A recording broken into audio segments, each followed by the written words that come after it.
Hey everyone, it's Cathy Meehan with the Meehan Mission Podcast, and welcome to today's episode.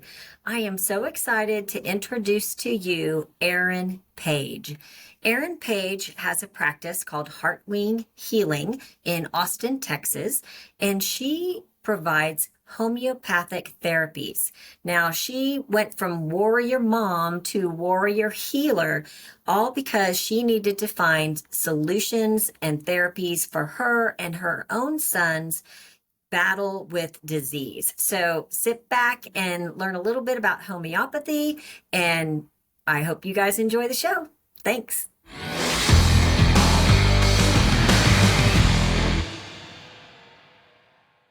Hello, everyone, and welcome to another episode of the Meehan Mission. Today, I am so excited to introduce to you all Erin Page. And just for some background, I met up with Erin just recently at the Hee Haw for Health, located in Luther, Oklahoma, where she was giving a talk. And what her specialty is in homeopathy. And I just really thought it would be a great opportunity to get another perspective on healing and how can we help people. So Erin, welcome to our podcast. And I would love for you just to give everybody a little bit of a background on, how did you come into this circle of healing? Gosh, well, how long you got? No, I'm just kidding. Back in, I guess it was around 2012, my son and I were both diagnosed with Lyme disease.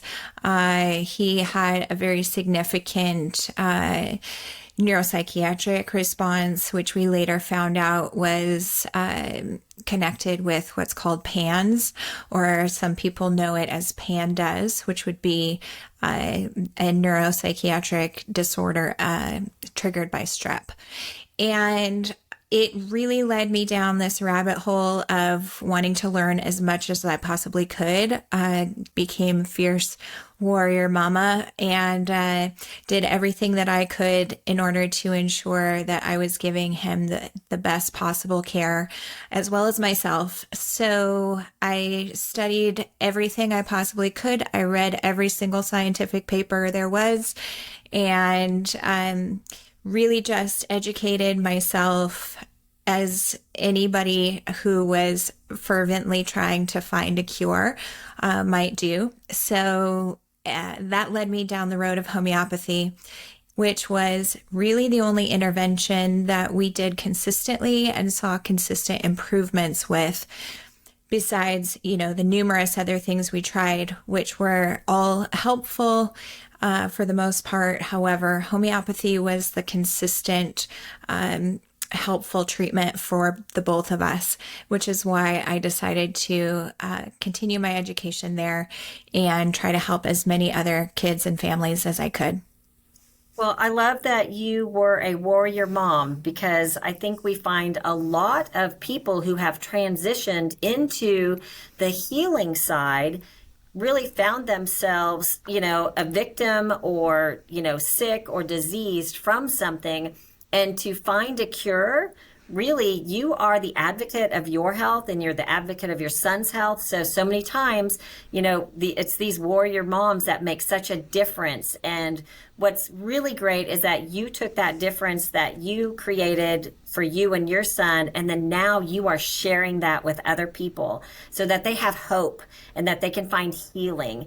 And you mentioned homeopathy. So to many of our viewers, they are unfamiliar with this therapy, or, what can you tell somebody and, give us your side and your pitch so we know what it is.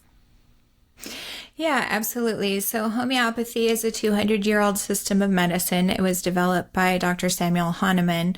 And the original hypothesis was based on the idea that if some kind of treatment was going to be helpful, for a patient. In this example, it was primarily the cinchona bark, which was being used to clear malaria in many patients, but they were giving it in higher doses. And that was causing a lot of symptoms. He found that if he, as a healthy person, took cinchona bark, it actually created illness in him. It created the symptoms that he was trying to treat. So he came up with the hypothesis that like could possibly treat like, meaning the thing that caused the symptoms might be able to treat the symptoms themselves.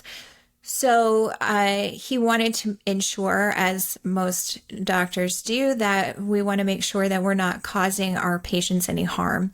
So he kept trying to dilute the dose further and further and further until he came up with homeopathic potencies, which are essentially just energetic doses of whatever it is, that material, plant, animal, or mineral, as well as various other remedies, in order to help cure the symptom picture of that particular patient.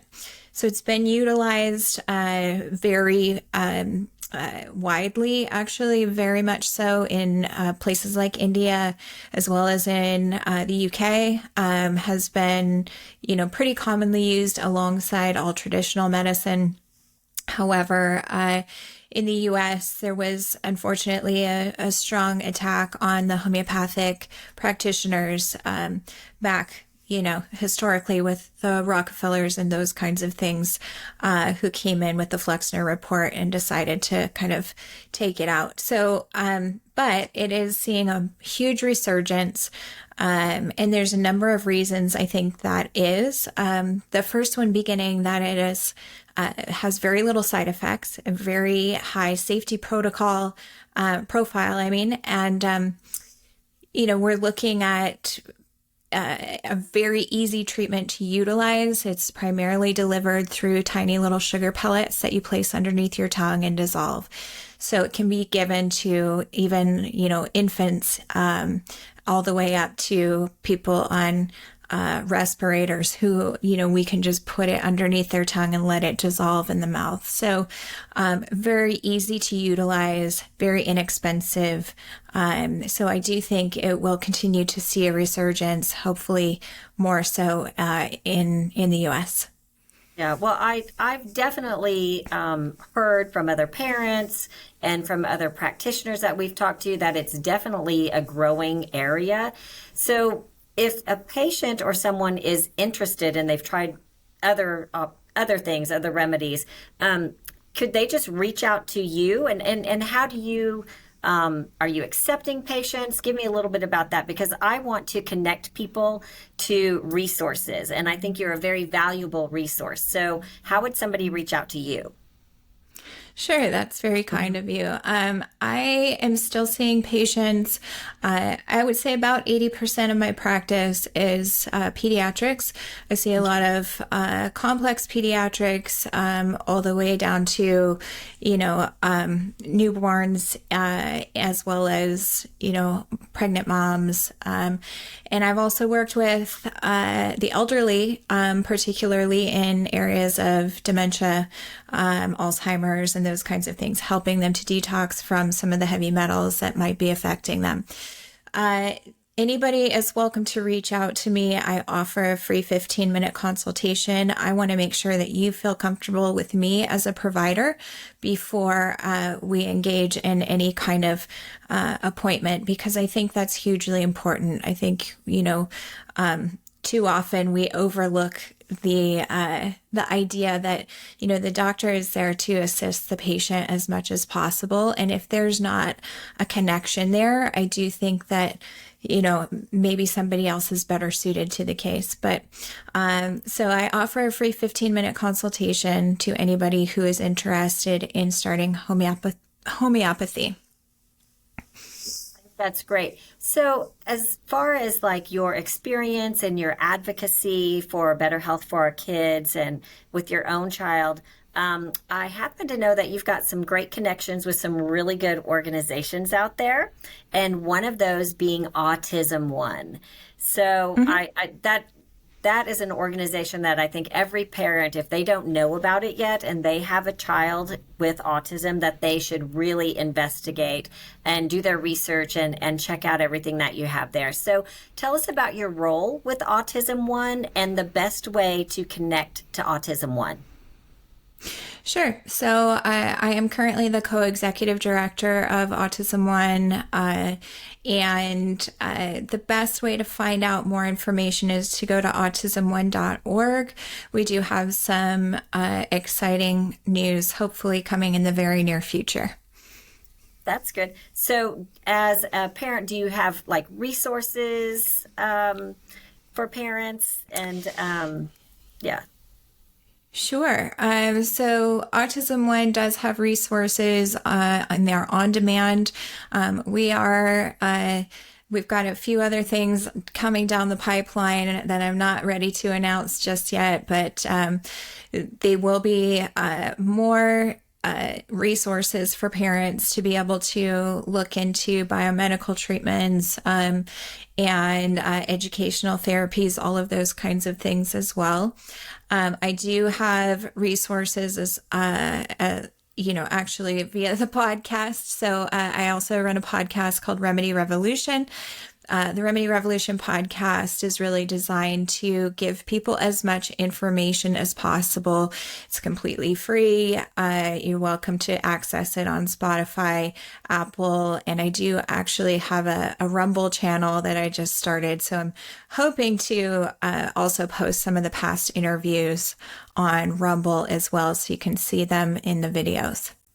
Oh, that's good news. And I'll make sure that we post those links in here so that people can easily access them and find out more information. Because I think really, as we travel down this road of how do we help people and how do we offer alternatives and where are the resources, that the more that we can work together and share that information and just, there's a lot of censorship out there, right? And so we've got to be able to, fly under the radar in some cases. But the important thing is to just direct people to those resources, and whether it's podcasts or whether it's websites or whether it's large organizations or even small organizations, we really just need to get the word out, because I know that being on this side, just the number of people that are looking into some of the corruption in their current pediatric office, or the fact that they won't even pay attention to what the parent is saying. A lot of doctors there's a pill for every ill, and then there's a prescription for that side effect. It's just like this treadmill that they're on and they can't get off. And so I love being able to introduce people to other remedies and therapies, including homeopathy, which I know it's growing around there. And I know that we even, suggest it to some of our patients here. So just a quick question. Do you do telemedicine? Is that how people can reach out to you? Okay. Absolutely. Yeah. Everything I do is via telemedicine.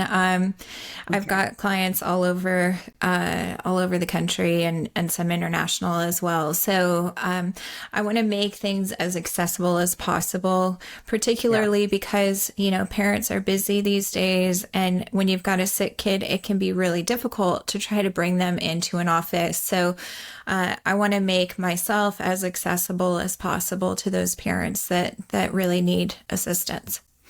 I think that's great. And that's kind of like the way medicine is going, is making it convenient and easy, and just have more knowledgeable practitioners out there. So one thing that I always like to ask my guests is, what is your superpower?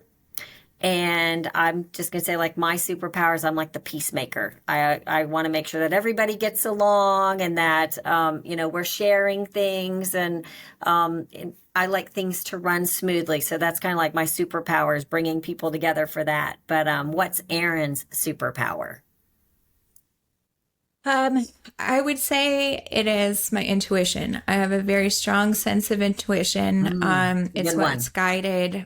Yeah, it's what's guided my ability to help treat my son and myself, what guides me when I work with clients. And it's kind of one of those things that though I've developed it over time, has always been very present. I just have kind of a sixth sense about things, and it served me very well and continues to serve me very well. I absolutely love that. And you know what? If you're going to have somebody that's a professional in the world of caring for your children, I want them to have your superpower for sure. Well, Erin, thank you so much for joining us today. I really appreciate it. And like I said, everyone, I'll include those links below so that you have that for future reference. And until the next time, you guys have a great, blessed day. And thank you, Erin, so much for joining us. Thank you so much for having me, Cathy. Take care.